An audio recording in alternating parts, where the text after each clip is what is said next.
तो आदाब, नमस्कार, गुड इवनिंग, सत श्रीकाल। एक बार फिर आप तमाम लोगों का स्वागत है क्राइम तक की कहानी के इस एपिसोड में। उम्मीद है पूरी फैमिली अच्छी होगी, अपना और अपनों का ख्याल रख रही होगी।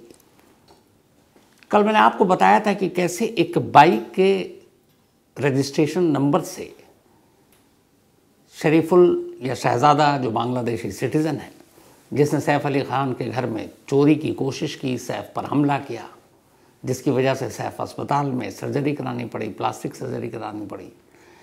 तो एक बाइक के रजिस्ट्रेशन नंबर से पुलिस को पहला क्लू मिला, लेकिन सिर्फ इस बाइक के रजिस्ट्रेशन नंबर के ज़रिए पुलिस उस तक पहुंचती, ये पूरी तरह से मुमकिन भी नहीं था। इसके बाद कुछ और बड़ी दिलचस्प चीज़ हुई, और उसी दिलचस्प चीज़ और उस जांच की वजह से आखिरकार मुंबई पुलिस की क्राइम ब्रांच की यूनिट 9 की टीम, जिसमें 100 लोग एक साथ काम कर रहे थे, वो इस चोर तक पहुंचते हैं। जिस तरीके की इन्होंने इस केस में इन्वेस्टिगेशन की, मैं बार बार कहता हूं कि अगर पुलिस सचमुच ईमानदारी से अपनी पूरी ताकत झोंक दे तो शायद ही हमारे देश में कोई केस अनसुलझा हो। तो ये दिलचस्प इन्वेस्टिगेशन कैसे एक पराठा और एक पानी का बॉटल, कैसे सिर्फ 30 रुपये का एक पेमेंट जो डिजिटल मोड में किया गया गूगल पे के थ्रू, उसके ज़रिए ये चोर मिलता है, और कैसे जब चोर पहली बार पुलिस का चोर से आमना सामना होता है तो वो ज़मीन पर सो रहा है, टॉर्च की एक रोशनी उसके चेहरे पर पड़ती है, नींद से उठता है। सब सिविल ड्रेस में थे, लेकिन उसे समझ में आ चुका था कि ये पुलिस वाले हैं, और वो कैसे नींद में उठकर ही भागता है। फिर कैसे पुलिस और चोर के बीच में लुका छुपी का खेल होता है, वो दौड़ता है और आखिरकार पुलिस उस पर काबू पाती है। लेकिन ये पूरी कहानी आपको सुनाऊं उससे पहले आज एक बड़ा अपडेट, उसके बारे में आपको पूरी जानकारी दे दूं। कोलकाता आरजीकर अस्पताल रेप एंड मर्डर केस में जो junior doctor, resident junior doctor में फैसला आया। लगभग 162 दिन, 162 डेज इस इंसिडेंट को जब हुआ, उसके बाद ये फैसला आया। और अगर कोर्ट की बात करूं, चार्जशीट दाखिल होने के बाद जब डे टू डे ट्रायल शुरू हुआ, नवंबर लास्ट 12 नवंबर को शायद ये शुरू हुआ था, तो लगभग सवा दो महीने में कोर्ट ने अपना फैसला सुना दिया। ये फास्ट ट्रैक कोर्ट था, तो फास्ट ट्रैक कोर्ट ने कम से कम एक अच्छा काम किया कि उसने ज़्यादा से ज़्यादा 60-65 दिन लिए या 70 दिन, और ये जजमेंट आ गया। लेकिन जो लोगों की उम्मीद थी कि जिस तरीके से ये वारदात हुई, उसके बाद संजय रॉय यानी कि अक्यूज्ड को कम से कम डेथ पेनल्टी या फांसी मिलेगी, उन्हें मायूसी हाथ लगी, क्योंकि कोर्ट ने संजय रॉय को उम्र कैद की सज़ा दी है, और उम्र कैद के साथ सज़ा में ये लिखा है कि जब तक ये जिंदा है तब तक इसकी उम्र कैद रहेगी, यानी अब वो जीते जी बाहर नहीं आएगा। अब सवाल ये है कि सीबीआई ने, इसके अलावा जूनियर डॉक्टर के पेरेंट्स ने, बाकी लोगों की भी जो जज्बात भावनाएं थी उन सभी ने, यहाँ तक कि पश्चिम बंगाल की चीफ मिनिस्टर ममता बनर्जी ने भी संजय रॉय के लिए सजाए मौत मांगी। लेकिन कोर्ट ने इन सारी चीज़ों को दरकिनार कर संजय रॉय को सजाए मौत की बजाय उम्र कैद दी। ऐसा क्यों? तो कोर्ट ने अपने फैसले में लिखा इस बात को कि क्यों वो संजय राय को फांसी की सज़ा नहीं सुना रहा है। सियालदा की ये session court, fast track court ने अपने फैसले में लिखा कि ये case rarest of rare case की कैटेगरी में नहीं आता है। डेथ पेनल्टी देने के लिए हमारे यहाँ सुप्रीम कोर्ट ने एक नज़ीर सेट कर रखा है, और वो ये कि डेथ पेनल्टी उसी सूरत में दें जब एक तो वो रेयरेस्ट ऑफ रेयर केस हो, दूसरा जब आपको लगे कि जिसको आप सज़ा दे रहे हैं उसके सुधरने की फ्यूचर में कोई गुंजाइश नहीं बची हो। अगर आगे चलकर कोई गुंजाइश बचती है तो भी आप उसे डेथ पेनल्टी ना दें। तीसरा, सुप्रीम कोर्ट ने यह भी कहा, कई बार केस के ट्रायल के दौरान, इन्वेस्टिगेशन के दौरान बहुत सारे फैक्ट्स सामने नहीं आ पाते, अधूरे रह जाते हैं, और आगे चलकर सच्चाई सामने आती है। ऐसी सूरत में अगर किसी को आपने सजाए मौत दे दी, फांसी पे वो चढ़ गया, टंग गया, और उसके बाद नए फैक्ट सामने आए और पता चले कि नहीं वो तो बेकसूर था, तो फिर आप क्या करोगे? इसीलिए कोर्ट इस ऐसे सिचुएशन में बड़ी एहतियात बरतने को कहती है। तो कोर्ट का ये कहना था, जिस कोर्ट ने ये फैसला सुनाया, आज 2:45 के करीब वक्त था, कि ये case rarest of rare category में नहीं है। और उसकी वजह ये है कि वो जब हॉस्पिटल गया, उसने जूनियर डॉक्टर को देखा तो उसका इंटेंशन रेप करने का था, और वो नशे में था। उसने रेप करने की कोशिश की, और इसी रेप के दौरान उसने उसका मुंह दबाया, उसके गले पर हाथ जोर से रखा, और इस कोशिश के दौरान जूनियर डॉक्टर की मौत हो गई। तो यहाँ मोटिव ये था कि उसे रेप करना है, और फिर अचानक मौत भी हो गई। इसके अलावा ऐसी कोई चीज़ नहीं है जो इस केस को किसी और कैटेगरी में डाल सके। तो इसीलिए कोर्ट ने यह माना सीबीआई की तमाम दलील के बावजूद कि रेयरेस्ट ऑफ रेयर केस नहीं है। इसी के तहत सिर्फ उम्र कैद की सज़ा दी जा सकती है। अगर ये रेयरेस्ट ऑफ रेयर केस की कैटेगरी में आ जाता तो सज़ाए मौत पक्की थी। लेकिन ये आखिरी फैसला नहीं है। अब ये फैसला यहाँ से वो चाहे तो संजय राय, और चाहे क्या वो जाएगा हाई कोर्ट। हाई कोर्ट में इस केस को चैलेंज करेगा। अब हाई कोर्ट में दो सूरत हो सकती है। हाई कोर्ट निचली कोर्ट के फैसले को बरकरार रखे, या हो सकता है वहाँ पे सीबीआई की जो दलील हो उसके बाद वो निचली कोर्ट के फैसले को पलट दे और सजाए मौत दे दे।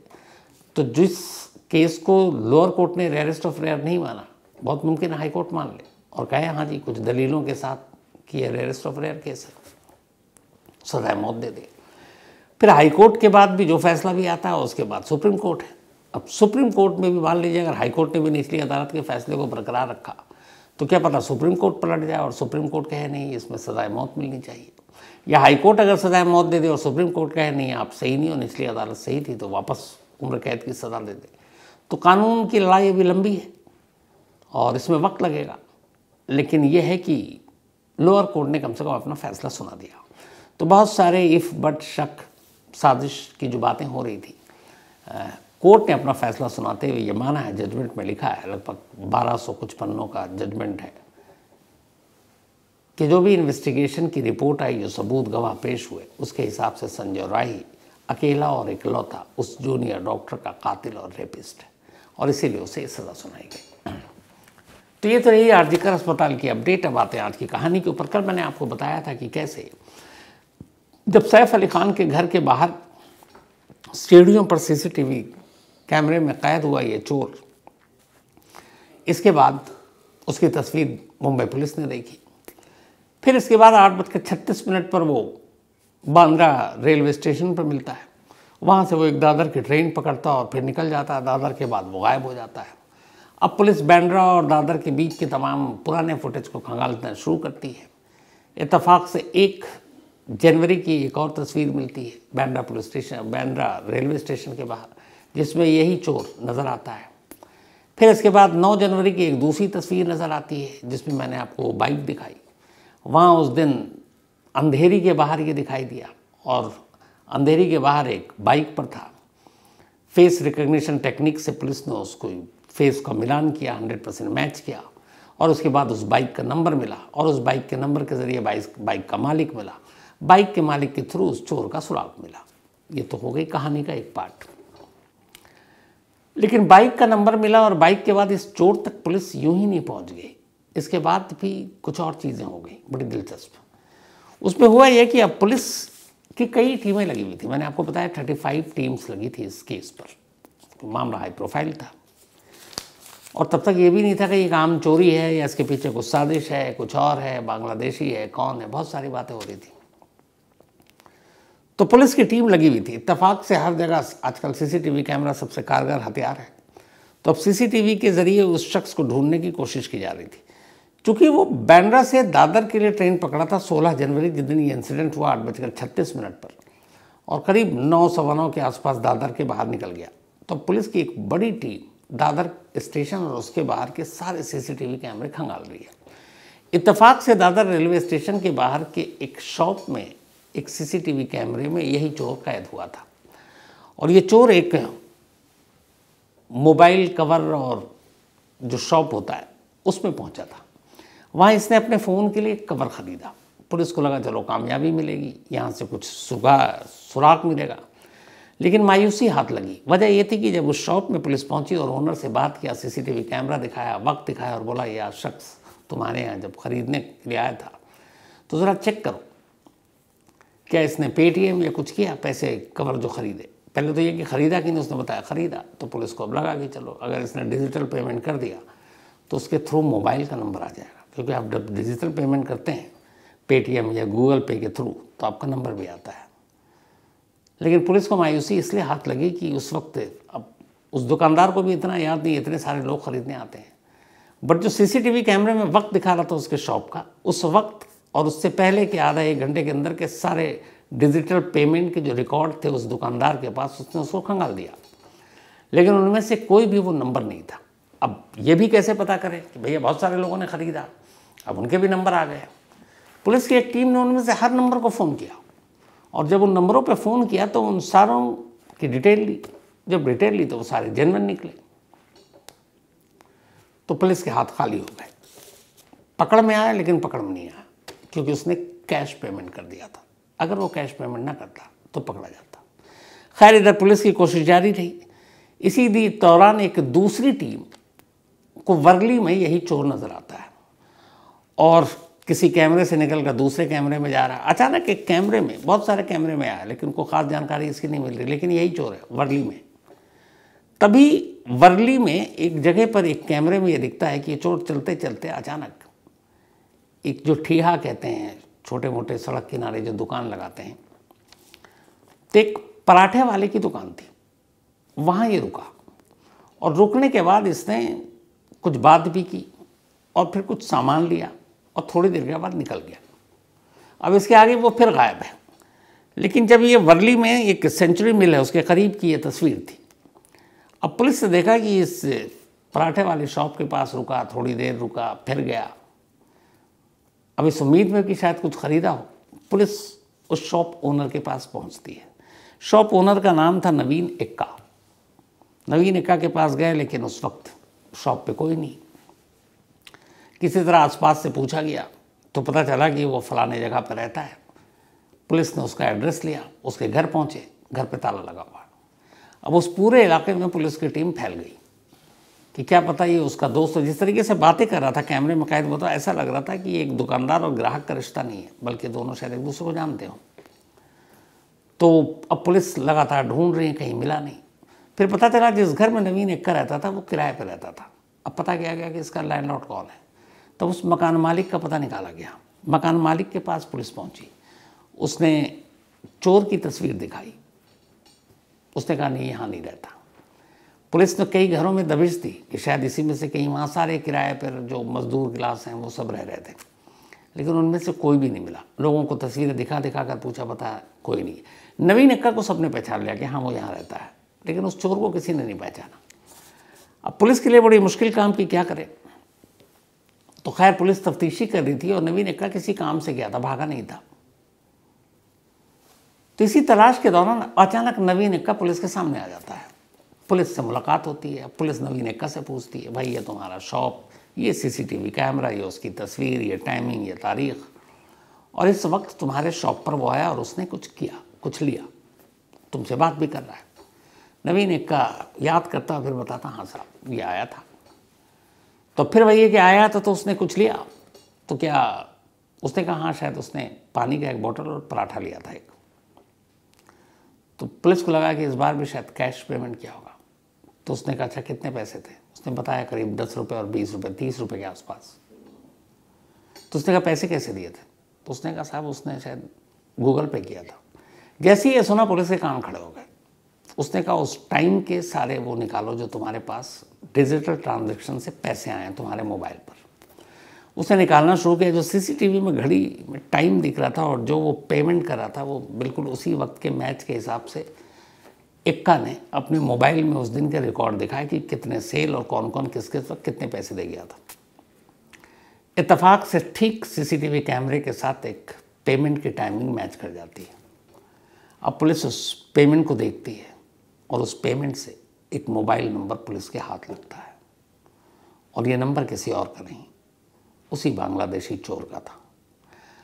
अब नंबर तो हाथ लगा, लेकिन पुलिस को लगा कि अगर कॉल करेंगे तो हो सकता है वो अलर्ट हो जाए और भाग जाए, क्योंकि अननोन नंबर देख के उसे डाउट हो सकता है, वैसे भी वो छुप रहा है। पुलिस ने तय किया कॉल नहीं करेंगे। उसका लोकेशन को लगाया कि इसका लोकेशन चेक किया जाए। जब लोकेशन चेक किया गया तो निकला ठाणे का। ठाणे एरिया में जैसे ही लोकेशन दिखा, मुंबई पुलिस की एक टीम ठाणे पुलिस को इन्फॉर्म करती है, वहाँ पहुँचती है और वो लोकेशन ढूंढते ढूंढते आखिरकार हीरा नंदानी जो एक है वहाँ तक पहुँचती है। इत्तेफाक से तब तक लोकेशन ऑन है, मोबाइल भी ऑन है, लेकिन जैसे ही ये वहाँ पहुँचती है, ये बात है सैटरडे शाम और रात के दरमियान की। अचानक लोकेशन बंद हो जाता है क्योंकि मोबाइल स्विच ऑफ। अब मोबाइल बंद, पुलिस पहुंची, अब अंधेरे में यहाँ से कहाँ भटके, आगे का कोई रास्ता नहीं है क्योंकि अब तक लोकेशन ऑन था, मोबाइल ऑन था तो दिख रहा था। लेकिन अब ये हो गया कि कहीं आसपास हो सकता है। अब इस दौरान पुलिस ने अंधेरे में तीर चलाना शुरू किया। आसपास की जितनी भी बस्तियां थी जहां इस तरह के लेबर क्लास लोग रहते हैं, सादी वर्दियों में पुलिस की करीब 100 टीमें फैल गईं। मुंबई और ठाणे की मिलाकर, ठाणे पुलिस भी उनकी मदद कर रहे हैं, जुरिसडिक्शन अलग था। अब लग गया लेकिन कहीं से कोई सुराग नहीं मिल रहा है। रात के करीब 10 बज गए, पूरी शाम से रात हो गई। ढूंढते ढूंढते करीब 20 टीमें अलग अलग बिखरी हुई थी और ढूंढ रही थी, कहीं नहीं मिल रहा था। तभी अचानक पता चला कि यहाँ पे एक लेबर कैंप है और इस लेबर कैंप में बहुत सारे जो एजेंसियों में लेबर क्लास लोग काम करते हैं, रजिस्टर्ड हैं, वो आके रहते हैं। 10 बज चुका था, जितने भी आसपास में ठिकाने थे वो कहीं मिला नहीं। पुलिस की एक टीम ने हर ठिकाने की तलाश के साथ साथ अब उस लेबर कैंप में जाने का फैसला किया। अब पुलिस की एक टीम लेबर कैंप पहुंची, पूरी तलाशी ली, बाहर निकल गई। कोई संदिग्ध नहीं मिला, कोई सस्पेक्ट नहीं मिला। पुलिस को लगा हाथ खाली, शायद वो अलर्ट पे आ गया और वो भाग गया। इधर उधर फिर ढूंढा। फिर थोड़ी देर बाद पुलिस ने कहा कि एक बार और लेबर कैंप का चक्कर मारते हैं। पुलिस दोबारा उस लेबर कैंप में जाती है। कुछ लोग बैठे हुए हैं, कुछ बातें कर रहे हैं। पुलिस अब अंदर गई। कुछ लोग सोने की तैयारी कर रहे हैं, कुछ सो रहे हैं। एक एक जो बंदा सो रहा है उसके चेहरे पर पुलिस टॉर्च से रोशनी मार रही है, देखते जा रही है। कदम बढ़ रहे हैं, सोए हुए लोगों को देखा जा रहा है, जो जागे बैठे हैं उनको तो वैसे ही पुलिस ने पूछताछ कर ली। अचानक फर्श पर एक शख्स सोता हुआ और पुलिस को नजर आया। पुलिस ने उसके चेहरे पर टॉर्च की लाइट मारी। जैसे ही लाइट मारी, वो शख्स नींद में था, उठा, देखा एक साथ कई लोग खड़े हैं। उसने कुछ नहीं बोला, पुलिस वाले ने भी तब तक कुछ नहीं बोला। बिजली की फुर्ती से वो उठा और दरवाजे की तरफ भागा।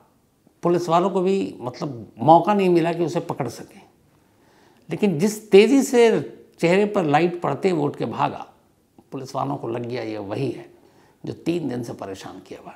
अब पुलिस की एक टीम दौड़ती है, शोर मचाती है, वो भाग रहा है, पीछे पीछे पुलिस। थोड़ी देर के बाद अब वो चुंगल में। पुलिस उसे पकड़ती है, इसके बाद उससे नाम पूछती है। वही शहजाद, शरीफुल, या निक नेम उसने यहाँ आकर बदला था कहीं, विजय दास। और इस तरीके से जब उसको पकड़ा जाता है तो पकड़ने के बाद पुलिस जो पहला सवाल पूछती है वो यही कि तू ही है ना। शॉर्ट में हो रही है और ये जो टीम के लोग हैं उसकी तरफ से बता रहा हूँ, और उसकी घबराहट बता देती है कि वो कौन है। फिर तो जब गाड़ी में बिठाकर उसे लाया जाता है, बांद्रा तक का सफ़र अच्छा खासा था। रास्ते में वो सारी कहानी उगल चुका था, जुर्म कबूल कर चुका था, अनजाने में सैफ अली खान के घर में घुस गया था। उसे पता ही नहीं था कि ये किसी स्टार का घर है।